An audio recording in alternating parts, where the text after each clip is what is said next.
So sa video na to guys, share ko sa inyo kung paano mag-check ng electrolytic capacitor.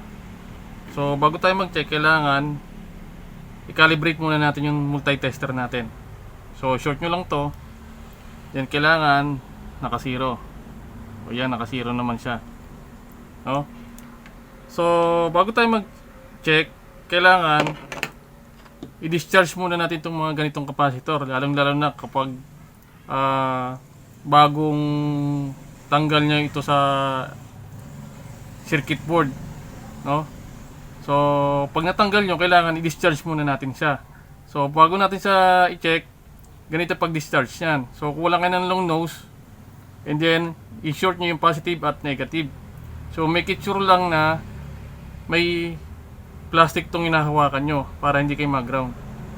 Kasi lalong-lalo na kapag bago on nyo yung circuit board, nilagyan nyo ng supply, and then binunot nyo ito, meron pang naka-charge dito na kuryente. So kailangan i-discharge muna natin. So para ma-discharge, kailangan i-short natin yung negative at yung positive terminal. So ito yung pang-discharge natin, yung long nose. Yan, pagdikitin nyo lang yan. Okay? Then, pwede mo rin baliktarin yan. Discharge. So, yun.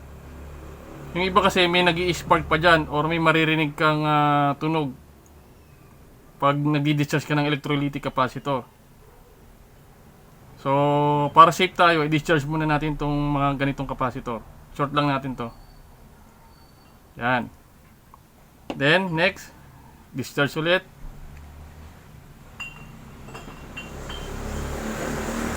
Then, discharge. So, kahit baliktarin nyo yan, ganun pa rin yan. Mag-i-discharge lang yan. Okay? So, pwede na natin i-check kung good or bad ba itong electrolytic capacitor na to. So, meron tayo ditong 390 microfarad, 160 volt. So, ang pag-check nito, okay, mapapansin nyo yung pointer. Yan. So, yung unang test natin, pumalo siya, and then, kunti-kunti siyang bumabalik. Then, i-reverse lang natin ito. So, yung negative, naka-point na rito sa negative.